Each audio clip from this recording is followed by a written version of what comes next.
episode is brought to you by Flip Savvy. More on them later. I'm Milton Ali. And I'm Hampton Scurlock. And we want to welcome you to the Investor Tribe podcast.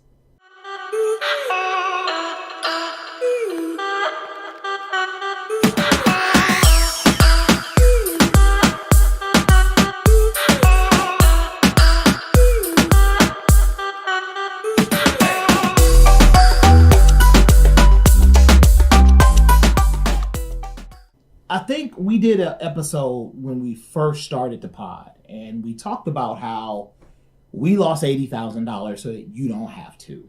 And one of the things that we were talking about at that time was different contracting mistakes. Like, we're also joking about how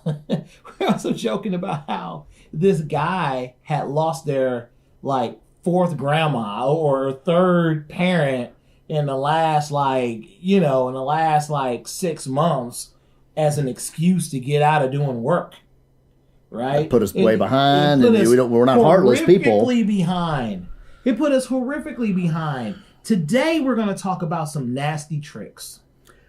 Sometimes performed by tenants, and we wanted to preface this by saying not all tenants or people are going to perform these tricks. We're not advocating anyone perform these tricks. We're just kind of showing that so you can recognize them and how to deal with them, how to diffuse them or spot them before you get too far down the road and you get taken advantage of, which unfortunately happens. That's correct. Today's pod is about the 10 nasty tricks that tenants play on landlords. Number 1. The old fake repair emergency. Oh my gosh.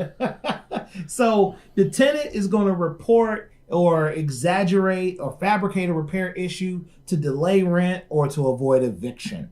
And that happens literally all the time. You hear from a lot of landlords. I've seen it firsthand. Sometimes, and again, we're saying not all tenants are doing this, but there's sometimes that people get in a bad situation or they've been taught or they're just trying to abuse the system and looking to get one over on a landlord. Sometimes there could be a emergency that they think, warrants an emergency. Other times it's not a big repair, or it may not even be a real repair at all. Hampton, you didn't repair the light bulb, so I'm going to hold back the rent. I've heard that before, and then our lease says you repair the light bulb, you replace the light bulbs. Kind of little common sense things, but and also refer back to your local landlord tenant laws for your state. So what we're saying here may not apply in other states. We're talking just general terms. We're not giving legal advice, investment advice. We're not telling you how to deal with squatters. It varies from state to state. So consult an attorney, do your research, read your local laws before you take. And we also have some things that we're gonna, and you get to tell us. Leave in the comments whether you think that's a yellow flag, whether it's just like a penalty point, or if it's a red flag, right? Which is just unacceptable, right? And you might think all 10 of these are unacceptable. So how do you avoid that? With the fake emergency repairs, you want to get them to send you a picture of what needs to be repaired, describe it, get a written record of it, and then address it quickly and keep a record of it. If there's an actual repair there, we've had a case where someone said, "Oh, my toilet's broken. We only have one bathroom. That's an emergency." Asked for a picture. They said, "Oh, well, it's just broken." Mm-hmm. Okay. What? And it turns out what was broken was the top of the back of the tank. A kid had just they'd broken the back of the tank, so the toilet still functioned and worked fine, but the tenant had caused some damage, possibly purposely to not pay rent or to say it was a emergency repair. But in order to withhold from rent. And it's any type of thing when you're going through it that can be a problem.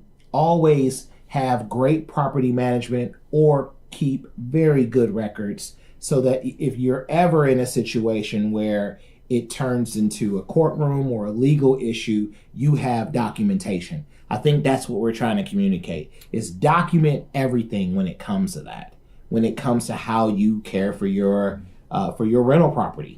Document every repair, document every instance where you send a professional out to the house. Keep all of your receipts. It is super important. Let's move on to number 2. Oh, is that a yellow or a red? I'd say it could go either way. It could be a yellow. It's my vote. You think it's a yellow? Okay. For now, I'm giving the benefit of the doubt. Yeah. Okay, that makes sense. Number actually weight it more towards the center. Oh, we got to do it like this. Oh, yeah, that's right. That's right. And so, yeah, so there you go. So here's the thing. The professional tenant. Hi, I'm John Doe. What do you do for a living? I'm a professional tenant. I'm professional. You know what a professional tenant is? I've seen some. I've heard horror stories from landlords. Yeah. But how do you know they're a professional tenant? And how do you screen against that or protect yourself is the big question. Well, I guess also it's important to know, what is a professional tenant? So I think what I heard, coming up in the business was this is a career tenant. And I used to ask, what is a career tenant? What does even that mean? You're a career electrician, you're a career, you have a career, it's just as a tenant. These types of individuals are so versed in tenant laws, and they use that knowledge to exploit inexperienced landlords. Sometimes exploit or just game the system. You hear some stories of a professional landlord, professional tenant goes to a landlord and said, hey, here's the first month's rent or deposit, and they'll move in, but then the check bounces. So now you've got no money that has come in. You may have actually gone negative because you have fees to try to recoup that, and you haven't really received any money yet. And this person may or may not ever pay you again, and you can be taking weeks or months to get them out through the eviction process. And they got a place to stay for 3 months. Oh, they're staying in your place. And they're staying at your place. They're not worried about losing a deposit because they didn't pay you a deposit. They didn't pay the deposit. The check bounced, and they didn't pay rent because of the first reason, because of something they broke. So make sure the check clears, or don't take checks when you're moving somebody in, and even then be leery of them in over time, because stuff happens. People don't just keep the best bookkeeping, or they decide to pay somebody else before they pay their their rent bill, and the check may not be any good. So I know. So we've had other landlords on the guests as guests here, and they say they've got to pay online, cashier's check, money order. Especially anybody that's ever had a criminal history with bad checks or fraudulent checks or theft by deception. Then they say, well, you're on a cash only or no check. Your approval as long as we don't take checks from you. That's it. And so just to your point, you have to if you're going to be a landlord, learn how to run really great background checks, court history. Use a well-drafted lease reviewed by a real estate attorney. We have several ones that are in the tribe that you can go to, that you can really review the lease and make sure that it protects both you and your tenant. And even on the application, I know Mike Butler was one of our guests, and he wrote the book on landlording, landlording on autopilot. Yes. And he talks about he puts on his applications, who is your attorney?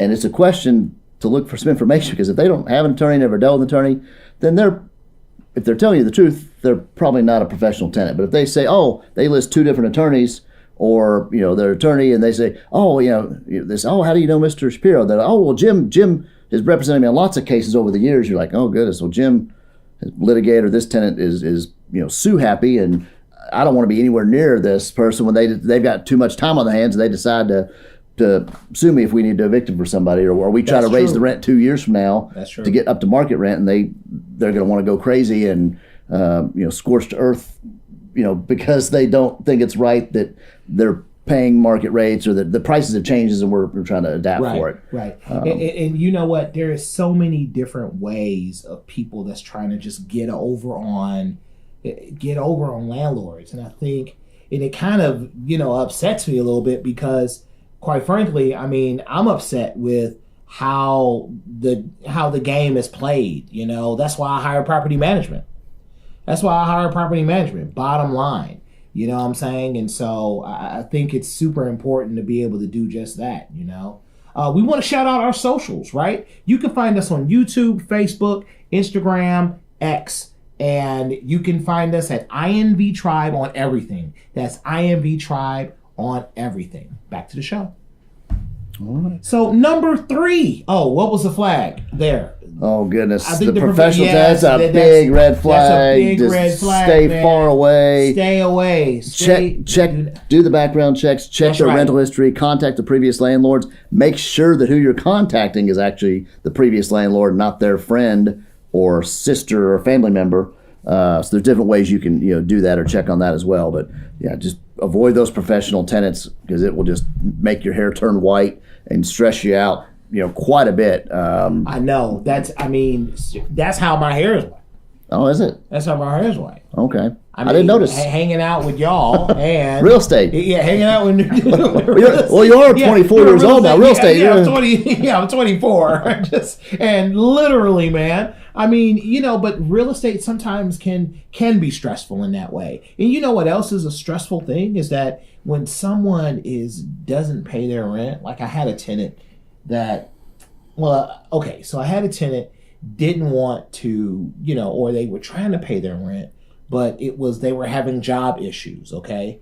And I thought that they were just trying to stretch the time they were living there for free because every month we will put in a letter of eviction.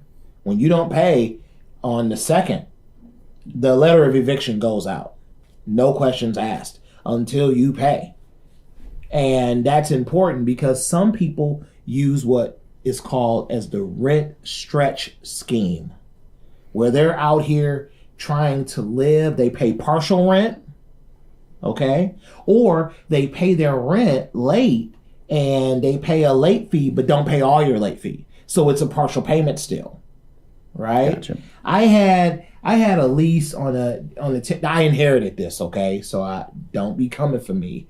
Tribe, don't come for me because I did not write this lease. I inherited it, okay? And so I had this tenant where literally every day they were late was $30. When they were late, $30.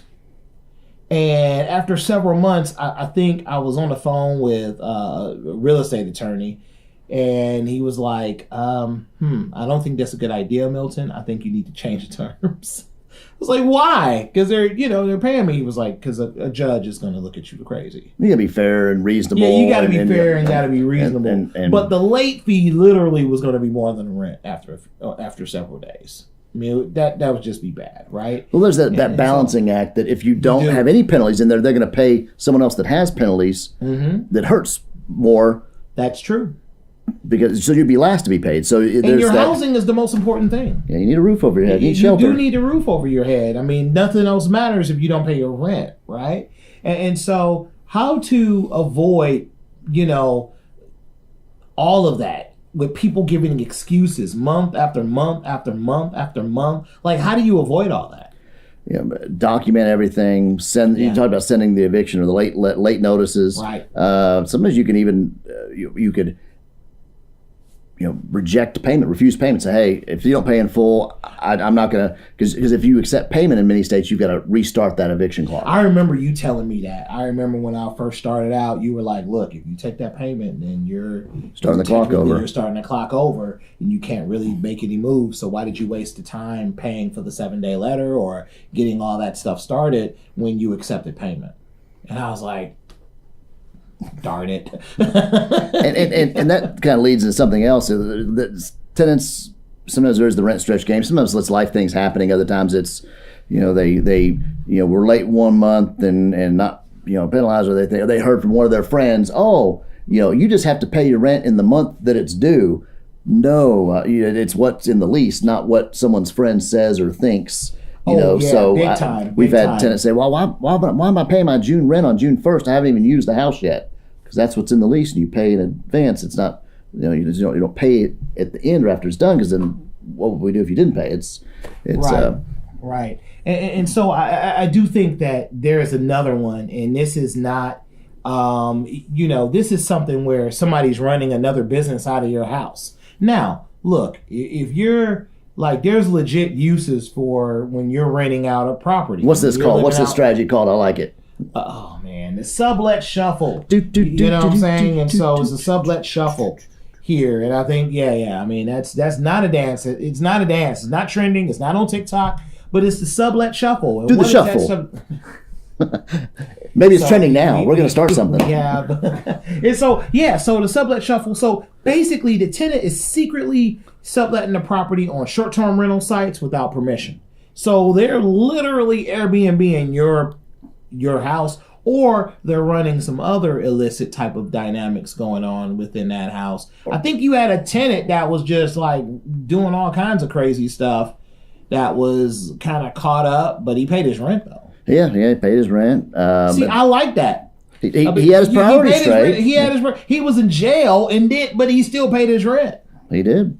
See, I love that. And and other things that go on, not only is it Airbnb something or doing something with your property you don't know about, but they're moving other people in, maybe family or friends, and they're could be, I hate to call it running a boarding house or rooming house, but you need to know who's in your property and approve those people, because you never know who your tenants are going to bring in. So you need to nip that in the butt when you see it. And not only people, sometimes it's animals. We've seen tenants, I don't know how many times I've heard, well, that's not my dog, I'm just dog sitting. And the dog is there every time you go there, every time for the next 3 months, 4 months, and they're not dog sitting. They still want to pay a dog fee. Dog sitting. Yeah, or it's really their dog. It's a long-term dog. You look at the tag; it's got their name and address on it. We know it's their dog. Right. You look at the dog tag, and it literally has the address of your resident. You see pictures of the family with the dog. That's the dog. On social media, yes. Like, you turn into pet detective, and then you find out that that's the dog. You got to pay the pet rent, or the dog's got to go, or why are we playing these games? But yes, the sublet shuffle, dogs, people. Oh yeah, I definitely like that. And you know what? Here's the thing. So we need to we're going to bring on a real estate attorney back to the pod, and we're going to talk about like adding a strict no subletting clause, no Airbnb clause, monitor online listings, and conduct scheduled inspections. And have to be able to literally policy. Shut that down. Yeah, have a pet policy. You know what pet's there, and approve. There was some cases several years ago where landlords, for some reason, were liable for a tenant's dog getting out and biting somebody, even though the landlord had no knowledge and had no pet policy. That a pet was there. But when people go to sue, they go after insurance, they go whoever thinks going to give them money, and they end up changing some laws in Kentucky to prevent that. But there's still some breeds of animals where your insurance won't cover. So you may even exclude certain breeds if you don't exclude certain animals altogether. And we're not talking service animals. That's something different. We're not even going there for this, for this episode. Right. And I had a tenant where literally I asked, like, hey, do you have any pets? And they're like, no. And you go there and you smell the dog. Noah's Ark. Smell the dog. Or the ferrets. Or the parrots. Yeah, oh my gosh. I think you had a rental with ferrets, didn't you? We did. The surprise ferrets. They weren't on the lease. They didn't ask. They just. How do you have surprise ferrets, bruh? They weren't. They weren't there. They'd actually rented from us, and then they knew they had the one dog policy, and they had one dog, but then they had two ferrets, 3 partridges in a pear tree. They kept adding new more stuff. They kept adding levels and levels and levels and all that, and so that's crazy. You know what? What flag is that? Is that that's literally red flag, man. I mean, that's just can't do it. It's red flag. It's not going to work. Okay. And sometimes it's not. There's many reasons. Landlords aren't necessarily all heartless, but sometimes there's reasons. Hey, if you've got a 4-plex or an 8-plex, and everybody's right there together, you don't want to have. There may not be a yard for the dog to be able to stretch his legs to go to the bathroom. They don't want you pin up on top of other people and barking all day and keeping people's kids, awake. So one dog has a lot of problems across, a whole bunch housing of issues, complex. Yes. And so, let's go ahead and talk about a sponsor here. Managing real estate can be complicated. Get one thing off your plate and contact our good friends at Liberty Mutual. You can give them a call today. 1-800-266-0644 and mention Milton Ali -KY 444689 for your free quote today. All right. So I know, have you ever been emotionally manipulated? Yes, I've got a wife and 2 daughters. But you're talking about with contractors or tenants or what I'm going to let you live with that. They're not here. They're not here. Keep that in the pod because that will live forever. And next time I see the family, I'm going to show it. I'm going to be like, hey, you want to see our You want to see our next podcast? The 10 nasty tricks your family plays on your real estate, on your real estate investor husband. So literally, or man, father, father, right? You know, because my daughter do me the same way. But it's the emotional black card game, man. Come on now, or the emotional blackmail card, you know, which is still a nasty trick that folks do. So they appeal to your sympathy to avoid paying rent or facing consequences. And, you know, but here's the thing. If you're a landlord, you don't ever introduce yourself as the owner. Don't ever introduce yourself if you are managing your own property. Just don't introduce yourself as the owner. You're the manager, which is technically true. You're the manager, you're the person who's in charge, you're the contact person, but you do not introduce yourself as the manager. And it doesn't allow you to be emotionally taken and for people to try to gather sympathy, because some people will try to milk that for whatever it's worth. So be very careful. And so, you know, why exactly would you do that? I know it can put a buffer between, you know, you and now you've got a decision maker. You've got to talk to the owner before, when they ask you if they can put a hot tub in the kitchen. You know it's a horrible idea. And rather than shoot it down right there, you say, I need to go talk back and have a meeting with the owner, and we'll get back to you on this. And then you can let them know later, hey, we had a meeting. We can't do the hot tub in the, you know, in the kitchen. But, you know, you ask about the garden on the back deck. Yeah, if you put a container there, you can do that, but no hot tub, you know, kind of thing. Right. It's so important to be empathetic but firm, right? Don't let people know who you are if you are indeed the owner, and offer other types of resources. You know, your obligation when you are dealing with tenants is to provide a really quality product for your tenants to stay in, and also to uphold the lease terms. You know, what did the lease say? Okay, the lease said that you cannot build upon the house. The lease says you can paint. Great, go for it. You want to paint the purple? Okay, I don't care. It's in the lease terms. Uphold your lease terms. If there's some ambiguity, that's why we want you to talk to a lawyer about any type of ambiguities that might be in the lease terms. And I hope that makes sense, you know. It does. And, you know, tenants are people too, and we're people, and you know, most landlords and most tenants are, you know, good people and caring and respectful of each other. But sometimes and bad things happen to people, and, you know, people pass away, people lose jobs, they have financial hardships. And sometimes it is difficult for them to pay the rent on time and stick to everything was agreed. But sometimes you can you know, look at those I hate to say, look at those situations where you can, you know, solve a problem or provide value some way. I know we've had tenants before that, you know, that legitimately they've had a family member pass away. You know, they didn't just tell us and then we see them next month in the house. They're not there. They're not with us anymore. They're telling the truth.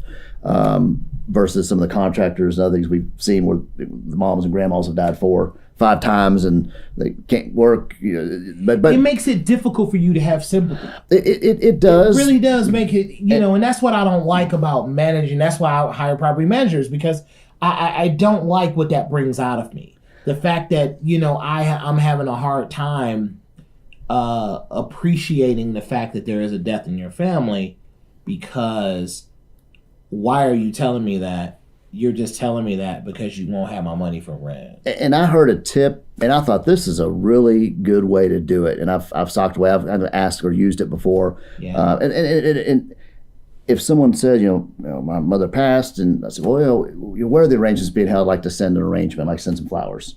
Yeah. And if they can actually, if they sent it to you, then they, you know, they passed. You send flowers. You know it's legit. You know it's legit. And now you show yourself as someone who actually cares. You sent flowers. They're going to tell their friends and family about it. And maybe it's flowers. Maybe it's, you know, a gift card, or maybe, you know, they were asking for something for the house, and you know, you accommodate them. We've had cases before where somebody's told us, you know, someone who's passed away, we're going to have a hard time, you know, getting rent this month because we got to pay for a funeral.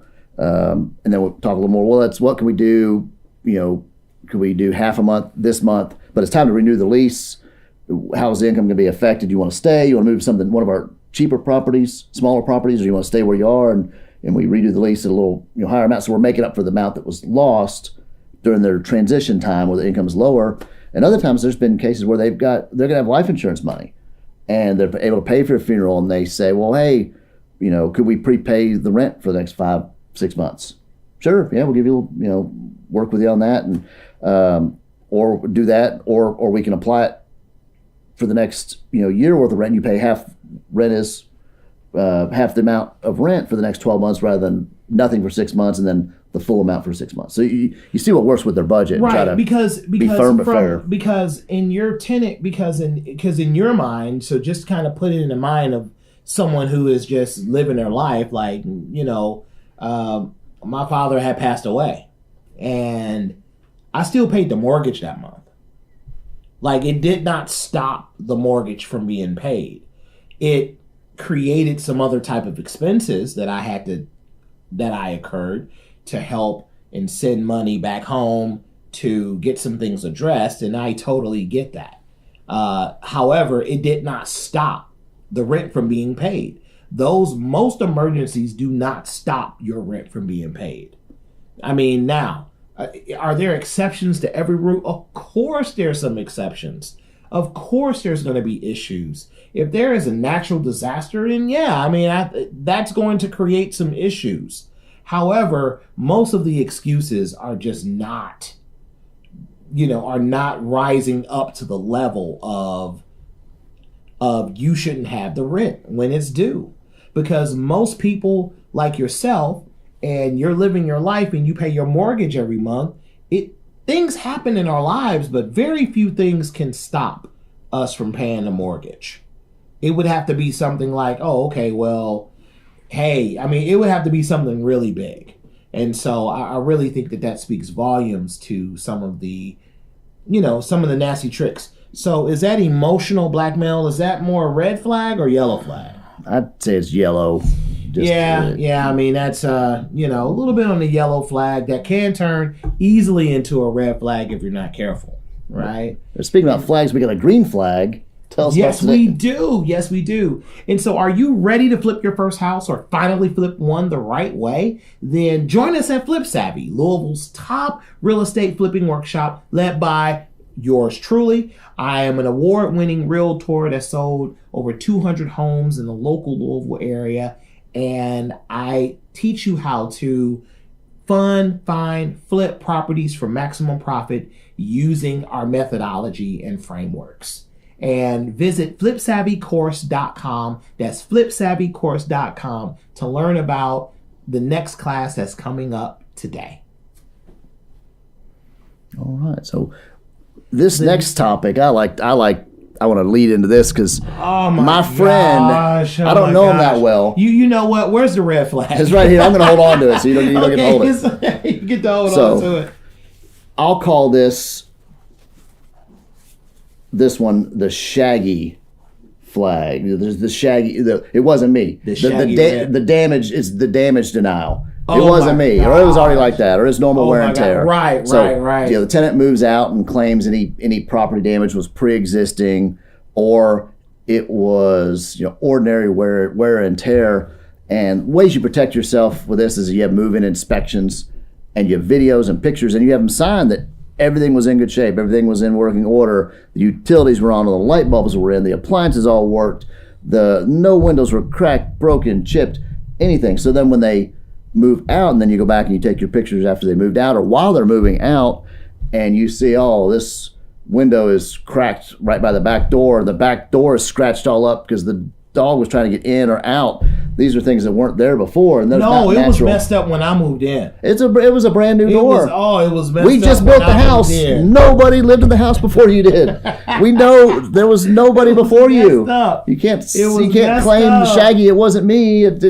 Right. It was the dog. Right. But a dog is part of your family, so we have to allow So do you have a sheet? So what we can do is we can even provide a sheet for you. You reach out to us. You comment you put in the comments that you want a move-in checklist. We can provide that for you. Not a problem. You have a move-in checklist that you use that we go through that you're like, okay, look, What's the condition of the exterior? What's the condition of the interior? What's the condition? Was there washer and dryer on site? What are all the things that are going on at this particular property at time of move-in? And you're making the tenant sign off on the fact that things are in a particular condition. And if there is something wrong during the inspection, okay, look, we need to get that addressed immediately and then come back, and then we'll, come back and have you sign that. Yeah, you can make a note on it. You're going through the house and look at everything. You flip a switch and the light turns on, but the exhaust fan doesn't. Oh, well, tenant didn't do that. Exhaust fan, inoperable, service call needed, or repair guy will be here tomorrow. Here's the number. Here's his name. We'll get right on that. Or we'll just replace it. But we're making a note of it now because you didn't. The light worked, but the fan didn't when you moved in. So we'll get it fixed. Exactly. And then remember, if something is messed up, you need to handle that with great speed and take care of business and be really on top of it, right? Because and that's one of the reasons why I have talent on standby and on speed dial. I'm like, hey, can you take care of this? Because bottom line, I want nothing and you want absolutely nothing to get in the way of your check coming in every month, right? So deal with it fast, because guess what? You want your money on time. So take care of the problems and issues when they occur in a timely manner, right? Because now they're thinking, well, you know what? These people really take care of me on time. They're Johnny on the spot when it's time to get something done. And so they expect their money on time. And document it. Because sometimes you will have a case where tenant says, oh, I'm going to be out of town, or you can fix it next week, or I've got company over. If they say they want to wait, document it, or have them text it to you or put it in writing so they can't say, oh, it took you 4 days to get over here. Right. And if you send a repair person over there and the tenant doesn't show up or forgets about it or doesn't let the repair person in, have the repair person document that, because it could come back where the tenant tries to withhold rent or say, oh, you didn't fix anything, but it's the tenant not letting us in. Because in our state, we've got to give them, get permission or coordinate that stuff. And if they don't let us in, we don't want to just go barging into someone's home where they could have animals out. They could have something dangerous. They could have a cat escape when we open the door. We don't want to cause any damage or invade their privacy at all. But that's definitely true. So basically, we're at number 7, and the other one was a clear red flag. I mean, we're at number 7, and so that number 7 is really a really nasty one. It's a real nasty one, and we're going to talk about the next one right after this break. So running a business is hard enough. You shouldn't have to be an editor, an actor, brand strategist. Let our good friends over at Bespoke Marketing take care of all those details for you so you can do what you do best, and that's running your business. Go to bespokemarketing.org and reach out to them and tell them the Investor Tribe sent you. Also, you can reach out to them online. Again, bespokemarketing.org. And Bespoke Marketing, connections tailor-made. So here is the 7th nasty trick that I think we touched on it before. A little bit. Yep. We did touch on it before, but it's the roommate switcheroo. It's literally the roommate switcheroo. And it's like, why are people dishonest about who is living with them? Like, I don't get that. Like, I don't understand. Like, do you have I don't get it. I've got some thoughts, and I've also parts of some groups, online that are for tenants, and there's people advertising their services. Well, we'll help you get into a property, or we'll co-sign. That's right. We'll co-sign. There's people out there that maybe have bad credit or they've got evictions. They wouldn't normally qualify for a place on their own, and so they're using illegal or underhanded methods to get into a property. And then the poor, landlord or property manager is expecting, Jim Smith to be the payer and the occupant. And then they go there and it's Jane Doe. They don't know this lady and they don't know where she works and what she, does and how she got there. But all of a sudden Jim's gone and Jane's there. And now the landlord, they have to figure out, do we do a new lease? Do we kick this person out? What's going on? How did you get here? Because they pulled the old roommate switcheroo. They did. And you know what? I mean, basically, what we started doing is requiring all of the occupants to be approved. If they're over age 18 or, Yes, again. all the adult occupants must be approved, right? And we have to schedule. Everything can be done if you are visiting the property at least 2 to 3 times a year. You can handle that. But if you haven't been to your property in about 6, 9, 12, 15 months, you don't know what they're doing to your property. Or who's there, what animals are there. What animals are there. They're living all kinds of life, and you have zero idea. That's a red flag. That's a Big red flag. there. Big red flag. Let's go ahead and what we'll do is I do think that there is some. Is that one more nasty trick? Do we don't have no more nasty tricks? Did we run through all of them? Yes. The ghost tenant is another one where the tenant tends to abandon the property without warning mid-lease, and they're behind on rent. I think that there is a lot of nasty tricks. And so what we're going to do is, it sounds like we got to have a part 2. Yes. We got to have a part 2 to the nasty tricks. And so... And maybe and also share with us any of the tricks that have been run on you, or any advice, anything. Leave those in the comments. Any horror stories you've got, and how we can educate other landlords how to avoid those. And then watch out for those yellow and red flags before it gets too far down the road, or you lose too much money or too much time, and then grow those gray hairs and all that frustration. I know. And you know what solves a lot of this? What solves a lot of these issues is the due diligence that you take on beforehand. Ultimately, you must take responsibility. Yes, these are nasty tricks. Yes, these are terrible things. Yes, they can happen to you. Ultimately, you are responsible for your rental property. If you manage the property, you think, oh gosh, I've got bad tenants. Ask yourself, who put that tenant in there? And then you got to look in the mirror, right? Unless they did a roommate switcheroo, or even if you bought the property like I did. I mean, I inherited tenants. We inherit tenants all the time. Mm-hmm. But bottom line is, you at some point you want to make sure that you're doing the due diligence. Don't look at it because you think it's a great deal. Really take a really good look at what the tenant situation is like. As well as the property. Yes. As well as the property, right? And I'm Milton Ali. And I'm Hampton Scurlock. And we'll catch you on the flip side of the Investor Tribe.